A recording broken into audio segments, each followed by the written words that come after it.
So there are a lot of good things coming up. I'm going to give it up for our speakers, and then afterward, we can do signings. You can go up there and buy the book and come back here to sign. So with no further ado, here they are. Let's give a round of applause. Woo!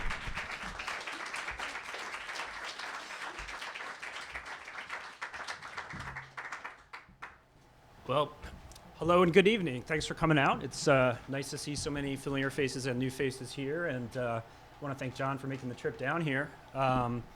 Since we're both up here, I don't want to get in the way of the star too much, but for those of you who know my work, you know I come from a film angle, so I think we'll have a free-form conversation after John does a reading that will discuss both work. But if anyone else is here and only knows John's films, this is not a filmmaker turned author situation. He's got 40-year body of work in novels and short stories. So and I'm not quite finished, but I've been burning the midnight oil the last few nights reading Yellow Earth. Oh, cool. And it's a page turner. I'm addicted to it.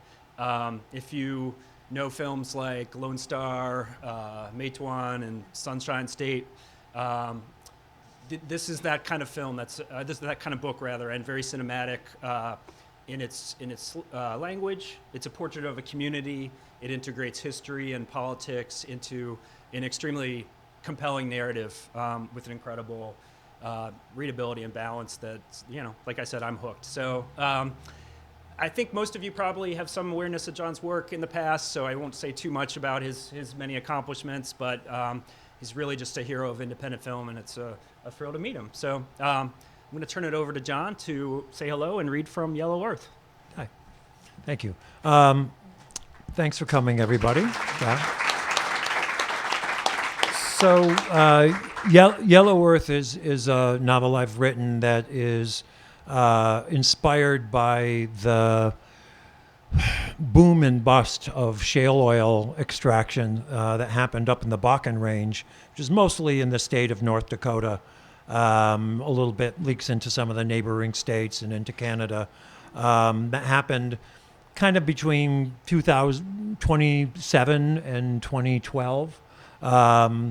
And I got interested in this a long time ago. There was a similar find in Wyoming about 30 years ago near the town of Green River. And at that time, and it was shale oil as well there.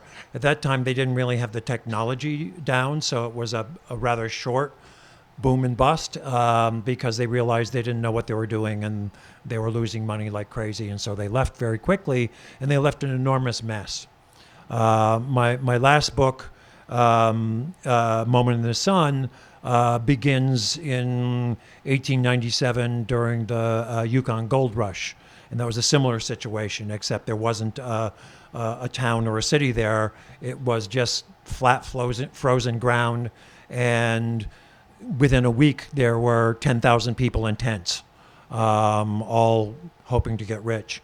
The city that I've named the city in the book Yellow Earth, the city that it's based on, went from being small, upper plain city, about 15,000 people, and within 6 months it had 45,000 people.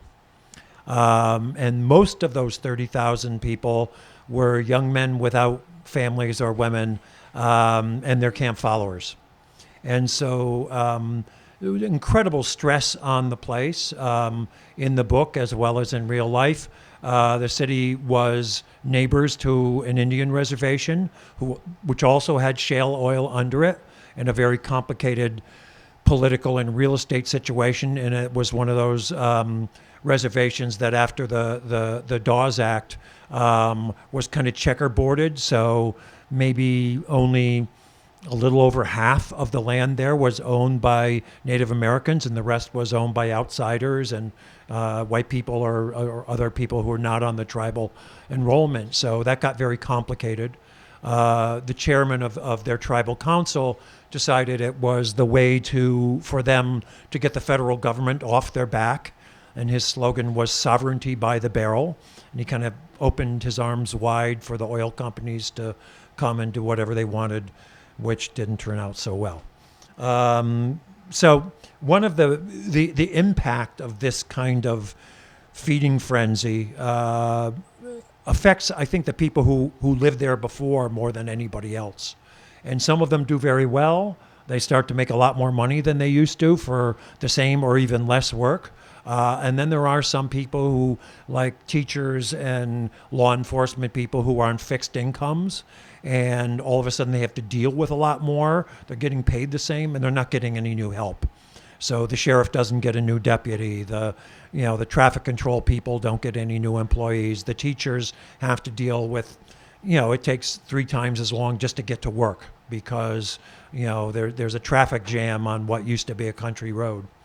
And one of my main characters in this is a woman named Leah Nilsson, who is a field biologist who just happened to have gone up there in what she thought was the middle of nowhere to study prairie dogs, a prairie dog coterie. And one of the first things that happens when the oil industry arrives is she goes out to look at her coterie one day and take observations, and there's like yellow police tape all around it. And she realizes that it's going to be a drill pad. And so the prairie dogs that she's studying may not be there tomorrow. And these are a couple little segments that Leah is just kind of dealing with this invasion. And all of a sudden, if you do the numbers, where it might have been kind of 1-to-1 ratio between men and women, all of a sudden it's something more like 5 or 10-to-1. It's a town that she considered when she first got to Yellow Earth on Route 1, just south of Bone Trail, and at least 100 animals with the mounds starting about a football field's distance back from the county road. No drilling apparent on the horizon yet. The shooters are set up just in from the shoulder, and Leah is pulling up in front of their van before she can think of a reason why. They have a card table laid out with ammunition and other hunter stuff she can't identify, with a taller one standing to look through a telescope-looking deal on a tripod, and the one in desert camouflage and earmuff headset sitting on a camp stool with his rifle propped on some sort of fold-out support to steady the barrel on. Camo guy fires, and Leah sees something fly in the air out in the colony. "Nailed him," says the spotter, extra loud to be heard through his buddy's ear baffles. "Judges would give you an 8 for altitude." "Only an 8, says the camo guy, still sighting through his scope. "It flew, but it stayed pretty intact." The spotter notices Leah's shadow on the ground next to him and turns. "Hey, we got a spectator." The camo guy glances over without shifting from his firing position. "If she's a game warden, give her the rap." "We got permission from the rancher," says the spotter, not lowering his volume. "Course he ought to pay us for every rodent we whack." "Whack 'em and stack 'em," cries the camo guy, looking through the scope and panning the rifle slightly. "Got another one." He fires, and there is a distant geyser of sand. "Shit." "I'm not a warden," she says. "Just curious." Spotter lights up. "Well, you come to the right place," he says. "I'm just a weekend hobby shooter, but LT here is a killing machine." Another shot. "Took his head off." "But what were you aiming at?" teases the spotter. "Cut me some slack, Jack. Crosswind's already dicking with me." The spotter turns back to Leah. "It's best to shoot early in the day," he explains. "Wind picks up, you want more FPS, that's your bullet speed, to compensate, and these super explosives we're shooting will start to come apart." He senses her lack of comprehension. "The jacket's a lot thinner, so the twist starts throwing off bits of metal." "They don't just stay down in their holes?" "You mean the P-Dogs?" He points a finger at her. "Good question. Let me show you." He bends to look through the telescope thing, panning it, adjusting a knob, then calls out to camo guy. 2 o'clock, 315 yards. We got a cluster." Spotter takes a step to the side and waves Leah forward. "Take a look." "I see him," says camo guy. "Here comes a clusterfucker." Leah just has her eyes to the lens, 3 juveniles and an adult female in and around the crosshairs, when the rifle barks and one of the juveniles is lifted, spinning in the air, intestines flying raggedly from its little body, landing in the dry grass several yards beyond the mound. "Helicopter!" cries Camo Guy. "More to come!" The remaining prairie dogs freeze for a moment, either stunned or unable to comprehend their cohort suddenly disappearing. Then the adult and one of the juveniles turn to touch mouths. Another rifle bark, and the female explodes in a red mist, the bloody rag of her remains tumbling backwards. The other two whirl in place, alert, but don't retreat into the burrow opening. Leia steps back from the range finder. She blew up. Just 50-grain Hornadays, real fur-friendly, easy to find. There's other loads might give you even more splatter, but they're more expensive. If it doesn't splatter, calls Camo Guy, finger easing onto the trigger again, it doesn't matter. He fires, and another juvenile flies into the air, the only survivor left finally scurrying underground. "So do you, go out and collect the bodies?" Camo Guy laughs, lifting the rifle, which is also camouflaged in desert tan and looks more like a machine than something Daniel Boone would carry, to change out a black metal box on the bottom of it. "You hear that, Shakes? She wants to know if we collect our trophies." "There's not enough left to stuff or tack up on the wall," says the spotter, Shakes, with a shrug. "Scavengers will take care of them sooner or later," adds LT. "Might have to spit out a couple bullet fragments. Hell, I shot one last week, biggish son of a gun, and you could see daylight through the hole I drilled, like a Wile E.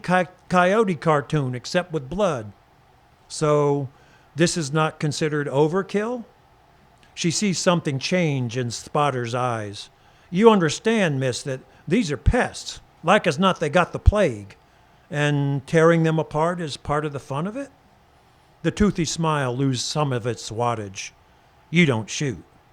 "Never took it up." Shake steps up to the card table and lifts the rifle leaning against it. "This is just an old Savage Model 12 my wife gave me when I turned 40, he says, propping it on his hip, while LT's operating something more than a varmint rifle. I find him with the loophole laser tech, and he uses the mil dots on his Bushnell to zero in. But even with the optics at this distance, takes a degree of skill. They don't even run into their holes. Well, not unless a hawk flies over. Camo Guy, LT, is back in shooting position. Dumb little fuckers. Shakes is staring at her, eyes traveling up to the streak in her hair. "You wouldn't be a vegetarian, would you?" "Let them eat kale," calls LT. "No, I'm not." "Animal rights activist?" "No." "I asked a liberal once," calls LT, eye back on his scope. "What is it with you people, ignorance or apathy?" He said, "I don't know and I don't care." "What I don't get," says Leia, "is the fun in it." Shakes makes a face. "Hey, whatever brings you out from under your rock." He holds the rifle out toward her. "You like to try?" "No, thanks." "Afraid you'll like it?" "I've run over a couple on the highway," she says. "Didn't do anything for me." "But that's an accident. There's no marksmanship. So shoot targets." "I do, but that's not hunting." "I always think of hunting, you got to go find something in the woods or up in the mountains." Her father would come home from a weekend stalking deer with beer farts, wet clothes, and no trophy. You know, something that can run away or charge at you. Hunters are the greatest conservation group in history. Like the ones who gathered to kill the last flock of passenger pigeons? Well, if they'd known, they knew. It was advertised in the newspapers. Last chance to shoot a passenger pigeon. That was the attraction. Shakes holds his hands up as if surrendering. "Don't look at me, I wasn't there." "Look who's come up to join the party," says LT, and fires. Nicked him pretty good. Leia looks back through the rangefinder. The juvenile is lying on its back, rear legs twitching spastically. "You gonna finish it?" "Ammo's not that cheap. Oh, he'll die soon enough." LT is scanning through the scope again. "Anyhow, it's not like they're endangered." "Borderline," she says to Shakes, "and they're a cornerstone species. If they get scarce, a lot of other creatures go hungry." Well, I just laid out a buffet for them other creatures. LT fires again. Prairie dog on a cracker. She pans the rangefinder. The little town is in full swing. Prairie dogs grazing, grooming, kissing, display fighting, as if no danger was present. Maybe they're right, she thinks. Maybe any creature so clueless doesn't deserve to survive. If the lesson of the Dust Bowl wasn't enough, and now the acidification of the oceans, carbon dioxide increase in the atmosphere, the melting of the ice cap, the planet will survive, even thrive, if they all disappear tomorrow. I suppose it is a little bit more like bowling than going after mountain goats in the Rockies, said Shakes, fucking with her now and enjoying it. But some days, you just gotta kill something. Okay, and there's another section here. Thank you.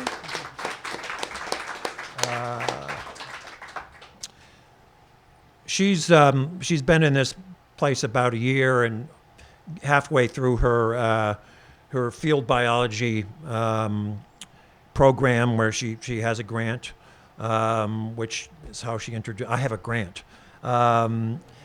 but she's been pretty lonely, and she has, although she has never met him, she has developed a major crush on the county sheriff, who comes and kind of checks her out every once in a while.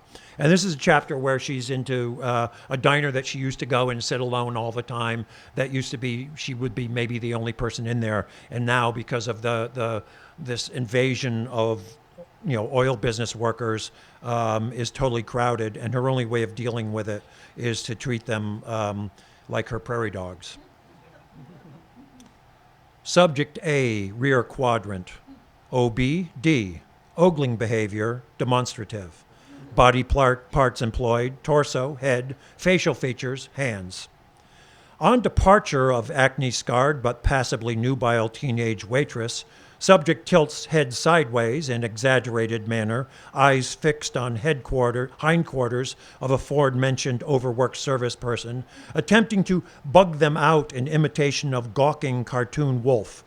Lips forming in a tight circle of a W, as in wowzer, while flexing both hands forward, fingers and thumb slightly curled, as if to cup her caliphageian wonders within them to administer a hearty squeeze, enacted in conscious display for the benefit of subject's cohorts. Subject B, rear quadrant. MG, moronic guffaw. Body parts employed, lungs, diaphragm, glottis. Reacting to cohort's gesture, subject makes loud, plosive, braying vocalization, accompanied by expulsion of minute droplets of popular mass-produced beer that spray well beyond subject grouping to next table, eliciting AS, annoyance stares, from several males. Subject C, rear quadrant. GF, genital fondling. Body parts employed, left hand, package, facial features. Also regarding barely legal hash house underlings posterior, subject reaches below to briefly palpate trousered penis and testicles, while narrowing eyes and pursing lips in a wincing expression meant to indicate lustful appreciation rather than pain or discomfort. Leia only eats at the diner if her spot is available, in the front left corner, back to the room, but able to observe it in the mirror. To cut down on hardtail intrusions, she always wears her UC Boulder sweatshirt with the hood up, as if the draft from people coming in the door is bothering her. She has not been hit on this much in her life, and considering the sudden male-female imbalance here and the blunt and primal nature of most approaches, it is not flattering. Subject D, front white quadrant. GC, gesturing with comestibles. Body parts employed, hand, arm, vocal apparatus. Subject, in between bites, continually waves uneaten portion of double bison burger, dripping with copious gouts of house special barbecue sauce, simultaneously chewing and vocalizing in an insistent monotone, never returning food item to rest on the plate it was delivered upon. Subject E, front right quadrant. N, nodding. C, cutting. Body parts employed, head, neck, hands, wrists, fingers. Subject nods head in continuous affirmative display, meanwhile manipulating and paling and cutting utensils to divide cooked food item, possibly a chicken fried steak. Gravy makes specific identification impossible, into smaller and smaller sections. It is imperative, of course, to distinguish behaviors from mere states, such as the mindless stupor the guy with a frightening large belly at the near end of the counter has lapsed into, staring slack-jawed into space over the remnants of his stuffed pork chop and smashed potatoes, exhausted from his shift perhaps, or merely rendered semi-comatose by the energy-sucking process of digestion. And when assembling an ethogram, it is important to avoid rushing to hypothesis without constant and ever more focused observation.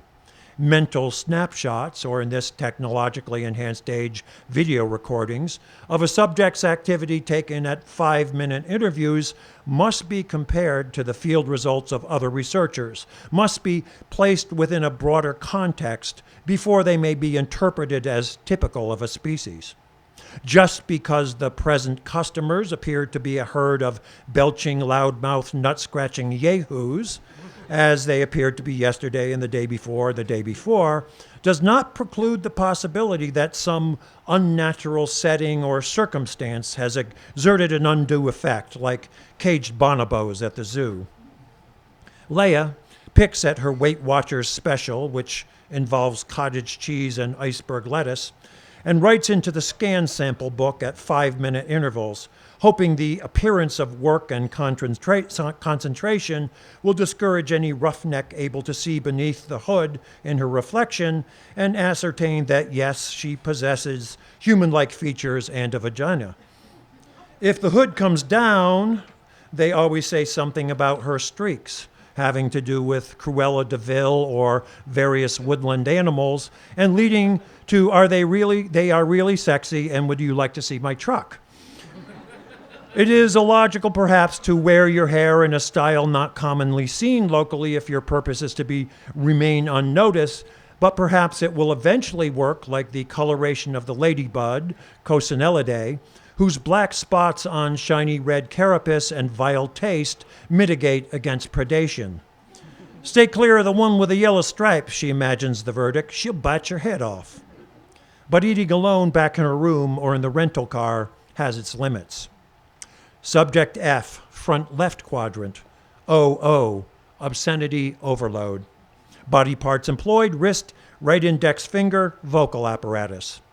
Subject, close but only partially visible, spews a colorful and highly detailed vocal account of recent drill rig interactions using curse words as nouns, as if I give a shit, verbs, trying to fuck me where it hurts, adverbs, he's got to be fucking kidding, adjectives, the cocksucking Kelly drive, what the Catholic clergy label ejaculations, holy fucking shit on a shingle, and, when euphoniously desirable, as an expletive infixation, for fucking get about it, accompanied by an insistent thrusting forward of the right-hand index digit toward his cohort.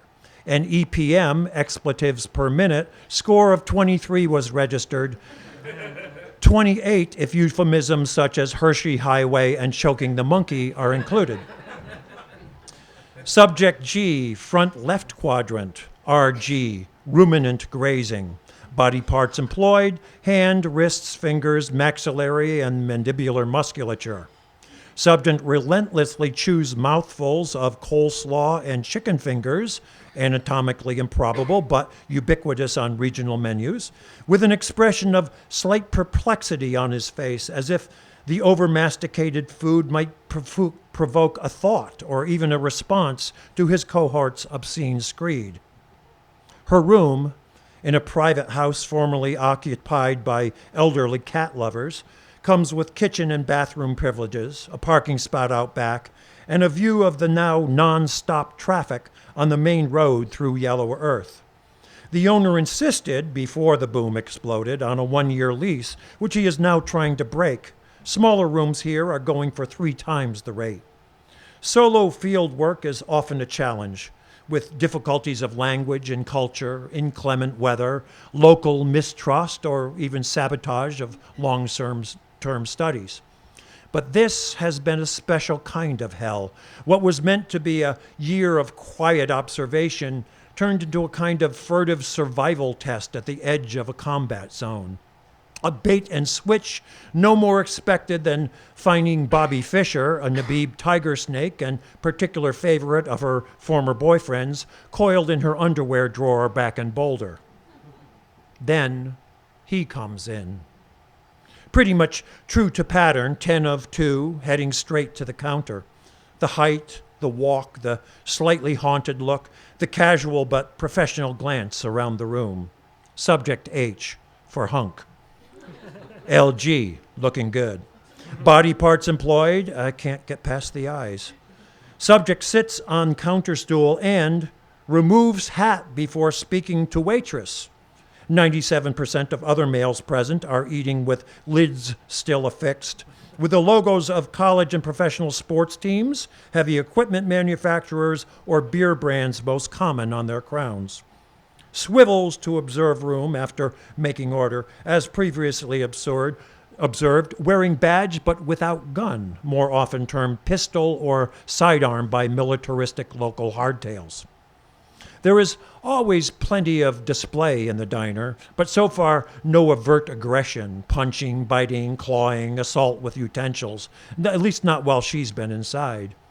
Maybe he keeps the gun locked in his patrol car, the one she keeps a hopeful eye out for whenever she's on the road, the one she fantasizes will stop one day as she is watching the coterie, the sheriff coming over to sit on the hood of her Ford Escape and get to know her.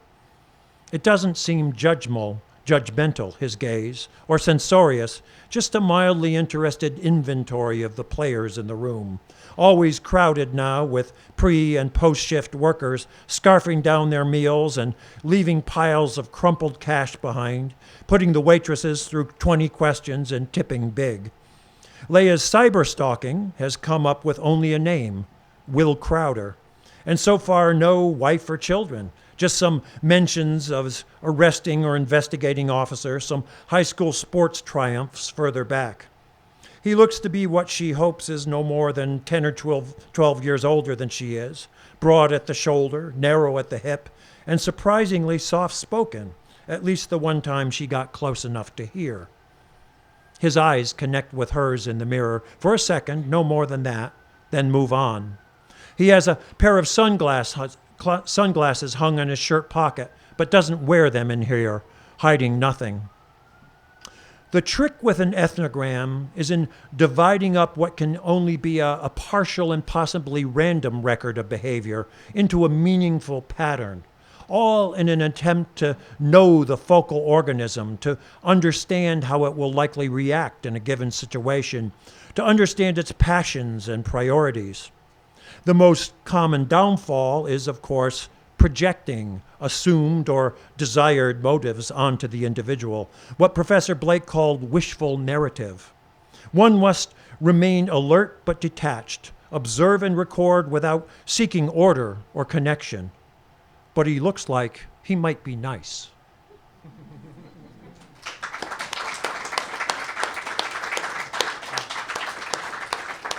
Anyway, like most of my books, there's more than dozens of characters in this, and there's probably 15 or 20 who get a chapter or two from their point of view, and just kind of mosaically you understand this phenomenon and this community a little bit from spending time with all of them.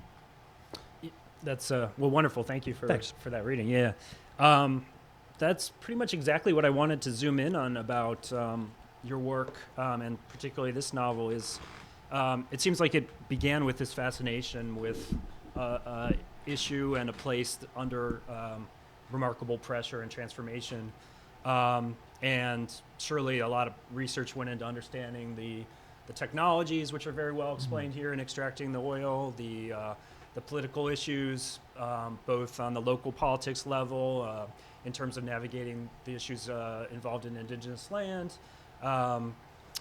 But this is a story, as most of your work is, told on the ground level and sort of with richness of dialogue and richness of the inner life of these characters. And I wonder, like, once you zoom in on your subject, at what point do sort of the primary characters, start to assert themselves, and yeah, how do they introduce themselves to you, or how do you bring them to life? Yeah, I think what happens very often is I get interested in a situation. It might be a fairly recent one like this, or my last novel, Moment in the Sun, was set around 1898 to about 1903 or so, and I feel like, okay, I've got an overview of the situation. I'm not a historian, I'm not a nonfiction writer, so. Who are the people to carry the reader into this? Who would I like as a guide into this? And then you start saying, well, there should be a guy who's, maybe a local cop, and maybe somebody who's got some power on the reservation, and somebody who has no power on the reservation, and some people who are coming, and some people who are already there, and some people who are thrilled to have shale oil discovered underneath their land, and some people who really don't want the oil business anywhere near them, even if they could make a lot of money. So you start with those kind of representatives, and then you kind of feel like, okay, I've populated it in my mind of the kind of people, and then as you start to write them, their personalities start to evolve. Well, what kind of sheriff would this be? And how do these people think?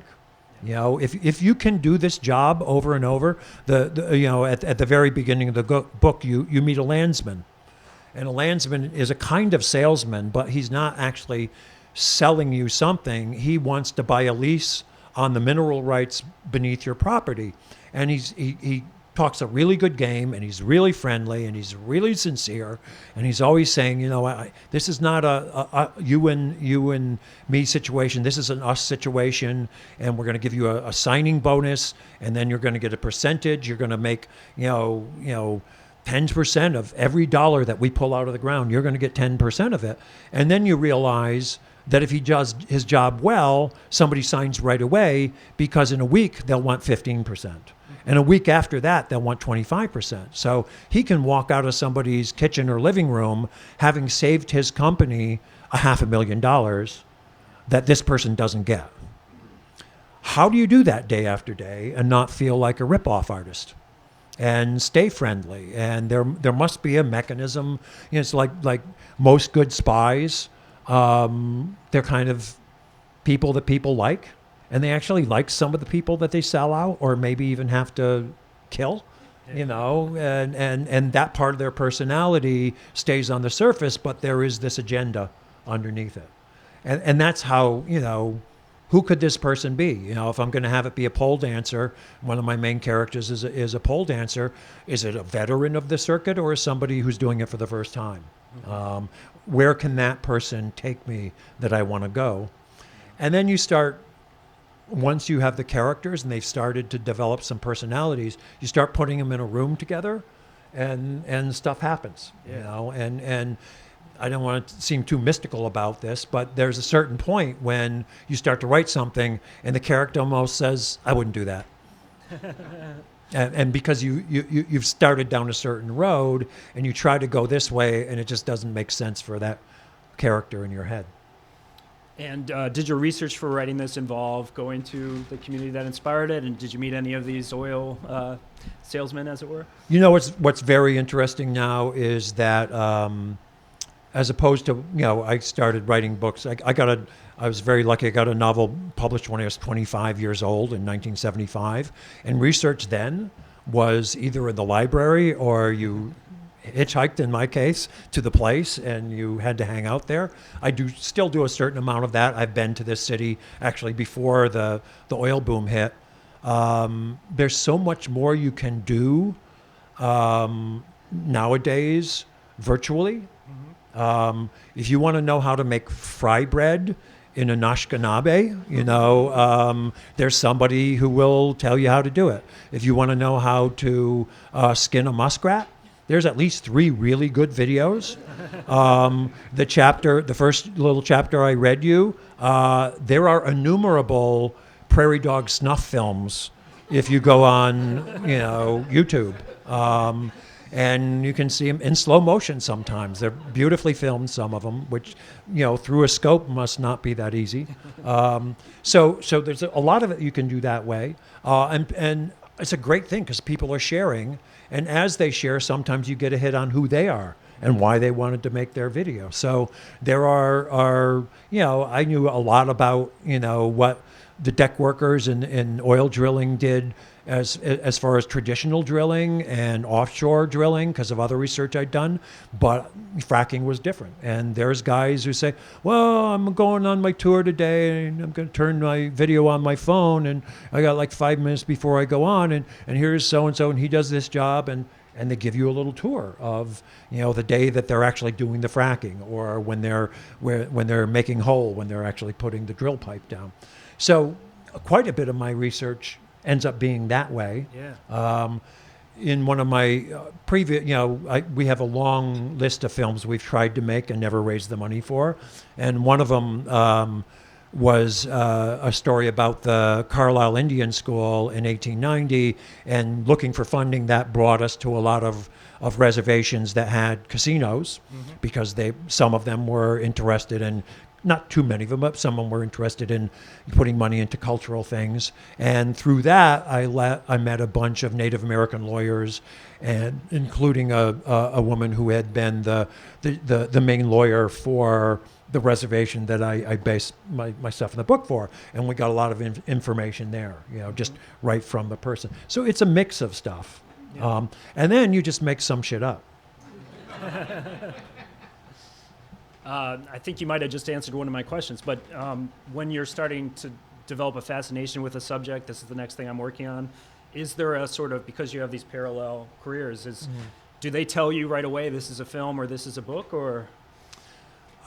Sometimes just practically. This was always a book. Yeah. And just practically having made movies and knowing what things cost and how you get cooperation from people. If you're going to get jet fighters in your movie, you're either making them animatronically or you're making a movie that the military approves of. Right. That's a recruiting poster like Top Gun. Right. If you're going to get the oil company to let you film them fracking and putting up derricks and drilling and all this other stuff, you probably aren't going to make them look bad when they deserve looking bad. Yeah. So just practically, it's not something that I could ever get a movie made of. Yeah. And then also sometimes it's just the size of the story. Most of my novels, quite honestly, would make good 50-part miniseries, but squeezing them together in one movie just really wouldn't work. Yeah. But I've already written a novel since this. Oh, wow. That's set mostly during the French and Indian War, and. It was a screenplay first, and a screenplay we were never able to raise. It starts at the Battle of Culloden and ends at the Battle of Quebec, so it's not something you can make for $500,000. And we never raised the money for it, and it sat there for many years, and that was a really good story. And so one day I picked it up and started writing a novel, and it expanded, which it had room to because it didn't have to fit in 2 hours. Yeah. So sometimes they do switch from one to the other just because of practical reasons. Mm-hmm. One of the things that I did preparing for this night was rewatching Matewan, which I imagine a lot of you have seen. Mm-hmm. Maybe some applause if you have. Yeah. Yeah. Which just got re-released by Criterion, a new edition that's really beautiful. So, that's my little a lot of good video extra plug. interviews and documentaries in it. Yeah. Yeah. And, one thing that struck me watching it was, because, as you've just mentioned, these characters, even if they might be espousing a political view or needing to get something done that we disagree with, we can relate to them on a human level. And in Matewan, there are a few characters who, unlike anyone I've encountered so far in this novel, sort of are villains and sort of relish being villains, and yet the company men who sort of initially come to town and take over Will Odom's and his mother's house. But then there's also so many other people, and this is where I think Yellow Earth really comes alive, who maybe are just under pressure, have differing self-awareness about the pressure they're under. Some people are I'm talking about both Meituan and in this book. Some might be duplicitous, and most are just complex, layered human beings. And Yeah, the work really and does that. they see the world the way they see the world. Yeah. And they're not twirling their mustaches when they do something negative. You know, there's just like, well, this needs to be done, honestly. Yeah. I mean, these two shooters in the first section I read, they are varmints. They are rodents. Sometimes they do get the plague, which can sometimes skip over to cattle or whatever. Usually they just die where they are, and you have to worry about them. But the idea that they're hunters anymore, there's a town named Nucla in southwestern Colorado that because they shut down the uranium processing plant, there was very little work there, and so the mayor decided that, and this is a town that voted for mandatory gun ownership for heads of households.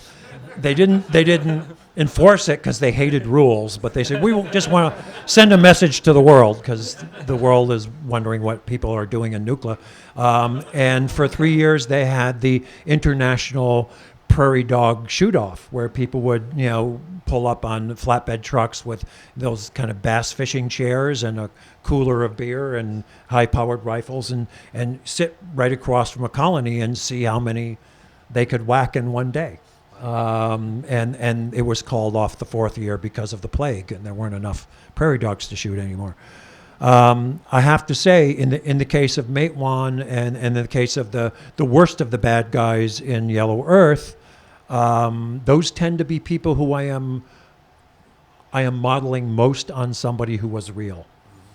Real life villains tend to be less nuanced than the villains in my fiction. So there's a guy in this one who's kind of a con man and Ayn Rand enthusiast, and he's based on a real guy who, thank God, is in prison right now. Well, I don't know what you had in mind in terms of format. Did you want to read more, or should we just open it up to a Just conversation? if anybody has any questions. Let's do that. Yeah. Yeah, Who wrote don't the be Book shy. of Love, whatever. Yeah. Scott. Oh, yeah. Thanks, Eric. Oh, my pleasure. Scott. Baltimore. Thanks. First off, thank you for all your movies. Thanks. Love them. Lone Star is one of my favorites of all time. Thanks. For that movie. And I'm asking the same question of you that I asked Nick Cave when I talked to him a year ago. Is there an American Western film that is your favorite, and which one is it? It's interesting because we've been trying to make a Western for the last 2 years and failed to raise the money. I still think it's probably Stagecoach, which is John Ford's movie. John Ford he made 50 silent movies before he made 50 talkies, and he had not made a Western for like 12, 15 years. And, he's made some talkie films and, different genres and stuff like that. And he said, damn it, I'm going to make another Western. And everybody said, you're crazy. So it's a fairly low budget movie. It wouldn't be today, but for its time, it was a fairly low budget movie. I just think it works on a lot of levels. A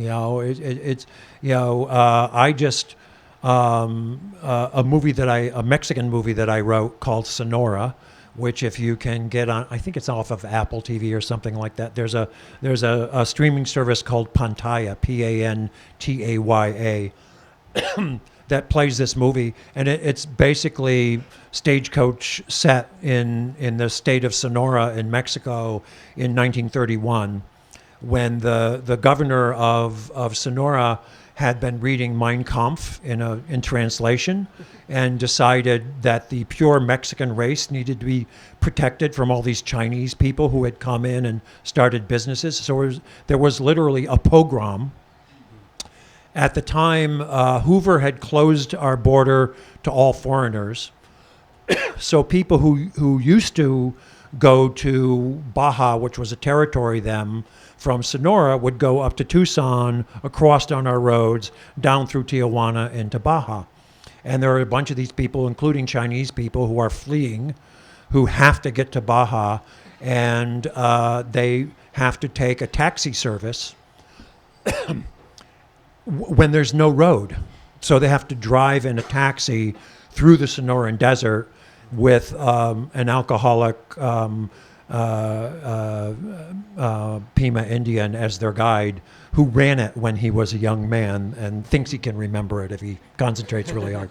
And it's the same, very cast of very different people with very different agendas, and one gun among them, and a lot of hardships. Really nice. Alejandro Springle is the director, and really turned out with some wonderful Mexican actors in it.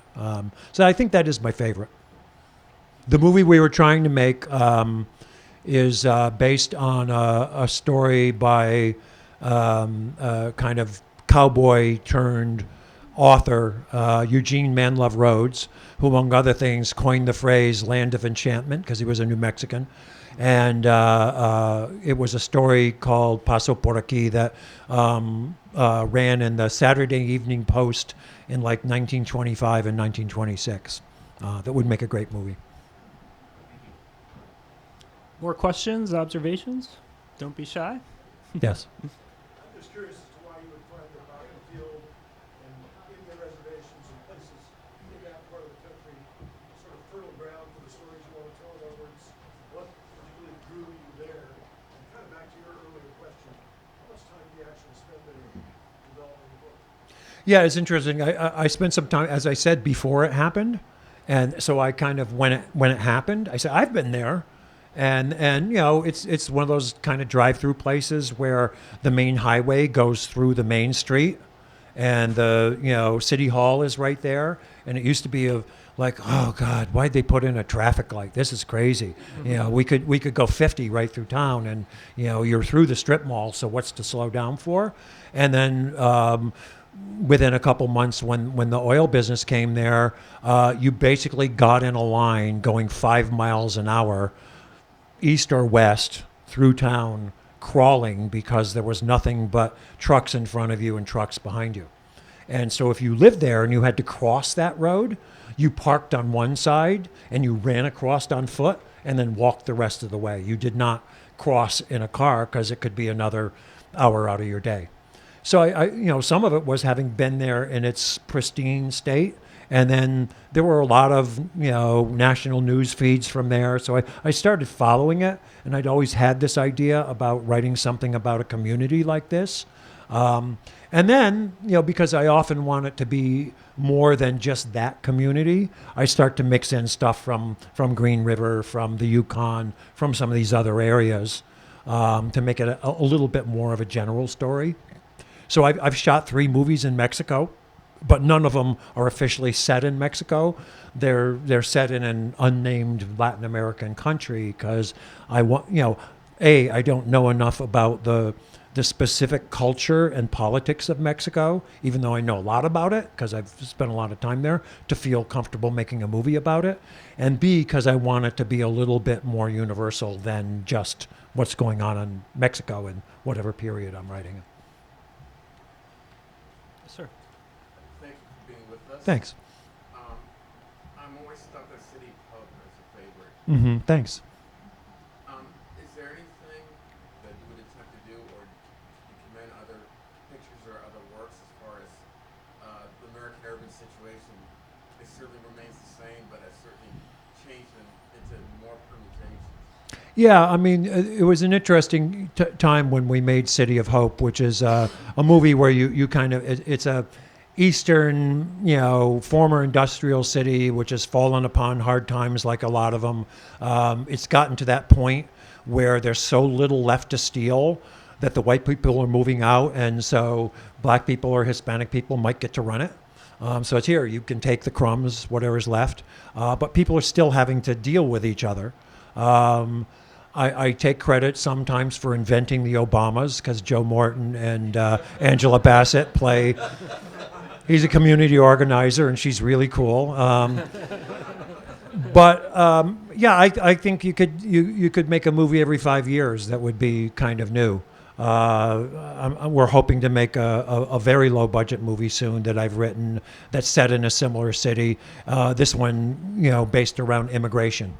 And just how people grab, this is a country full of immigrants. There's, a lot of my movies, even Baby It's You or Brother from Another Planet, are about assimilation. And what I'm fascinated with assimilation is when you decide, I'm going to become this new thing, I'm going to become a citizen, I'm going to join their culture, what do you have to give up? And it can even, you can have lived here your whole life and you can say, oh, I'm going to go to college. Nobody in my family ever went to college before.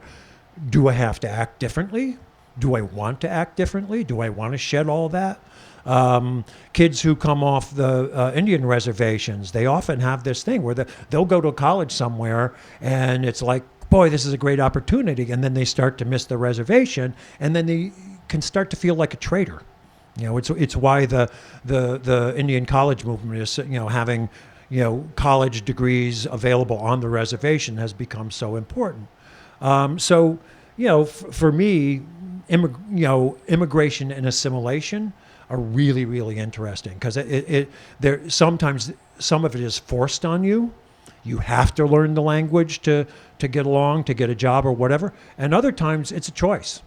You know, a lot of Chinese Americans, their grandparents or even their parents chose not to really learn English, but they had to send the kids to school. And you get that situation where the kids are explaining the country to their parents. Mom, you don't do that here. You know, you can't talk that loud or whatever it is, you know. Or this, you know, I read the forms. This is how we're going to, you know, qualify for public assistance, you know, when you're 11 years old and your parents are adults. So yeah, it's such a fertile field. And that was a movie that we shot in 5 weeks in Cincinnati. You know, people were coming up on the street. What's this about? Oh yeah, that happened to me. You know, it's the only movie that I ever made that when I wrote the script, I didn't do any research. Because I had lived in Atlanta, I had lived in Albany, New York, I had lived in East Boston, I had lived in Schenectady, New York, and a bunch of those kind of cities, and I really knew it well. And so after I finished the screenplay, I thought, you know, I was living in Hoboken at the time, you know, maybe I should do a little, maybe stuff has changed. So I started reading the Hudson Dispatch and the Jersey Journal for about 3 days, and it was like, they read my screenplay. This headline, that happened in my screenplay. They can't do that. And I just stopped doing the research, so. Let's do 2 more. Okay, yes. Hi, Mr. Sayles. Thanks for coming. Alligator is one of my favorite movies. Oh, good, thanks. Can you please tell me about how you got involved in the project and what you thought of your script versus the finished product? Yeah, I was very pleased with what they were able to do with Alligator, especially because I knew how little money the director had. Alligator, I was given a screenplay that was, I have to say, not very good. What would happen is while I was working for Roger Corman and for some of the graduates of the Roger Corman studio, they would come to me at the last minute and they say, if you're willing to take $10,000 and rewrite the script in like 2 or 3 weeks, I'm shooting in 2 or 3 weeks. They say I can hire you. And so try not to make it any more expensive, but try to make it some sense. So Alligator's kind of based on the urban myth, you know, actually Thomas Pynchon uses it in V of alligators that are flushed, you know, baby alligators flushed down the toilets who grow large in the sewers. The original script was set in Milwaukee, and the idea was that they had been drinking what the runoff from all the beer breweries, which is, you know, people in Milwaukee are big, but they're not that big to be giant alligators. And so I rewrote it that it was, you know, people have been doing illegal experiments on animal lab testing and throwing the dead bodies in the sewer. And so they had all kinds of a chemical mix in them, and this baby alligator had gotten as big as an El Dorado. And then the other thing that I stuck in it was that he eats his way up the socioeconomic ladder. And really the authorities only deal with it when he crashes the mayor's, you know, daughter's, you know, graduation party or something like that. And Louis Teague, who directed, did a wonderful job. Robert Forster, who just died this year, was in it and did a great job with it.